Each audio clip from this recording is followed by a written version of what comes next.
Halo, jumpa lagi dengan kami tim Koboi Kolam. Hari ini kita akan sedikit mengulas tentang satu kita bilang satu pengobatan ya untuk ikan yang biasa kita pergunakan. Ini dengan komposisi ada methylene blue, MgSO4, Enrofloc, H2O2, kuper sulfat, dan kalium permanganat. Nah, ini merupakan bahan-bahan yang cukup bagus untuk mengobati ikan yang sakit, teman-teman. Ya, jadi enrofloxacin itu adalah semacam antibiotik. Kemudian H2O2 itu sebagai peroksida, di mana dia juga bisa sebagai antiseptik untuk kuman-kuman. Nah, kemudian methylene blue, kalium permanganat juga seperti itu, juga bisa mematikan bakteri. Nah, ini yang biasa kita pakai. Obat-obatan ikan ini yang biasa kita pergunakan untuk mengobati ikan. Biasanya kita menggunakan obat-obat ini pada saat ikan akan dimasukkan di dalam kolam. Biasanya kita pakai metode ini, kita masukkan dulu ke dalam air ya, sesuai dengan dosis yang ada. Di situ juga sudah cukup ada. Seperti itu kita masukkan ke dalam kolam.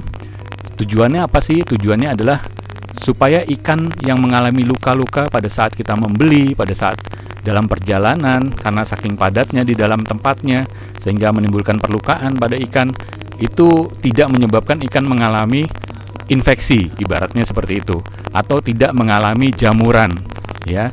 Kita menggunakan obat ini sebagai untuk menyehatkan ikan kembali. Nah, setelah ikan dalam kondisi sehat, baru air itu kita akan rubah ke dalam metode bioflok. Tapi sementara ikan belum sehat, biasanya kita pakaikan ini terus. Nah, ini biasanya kita pergunakan tergantung dari kondisi ikan kita. Ketika kita sekali pergunakan, kalau sudah cukup bagus, kita nggak akan ulang. Biarkan selama 1 minggu, baru kita bikin bioflok.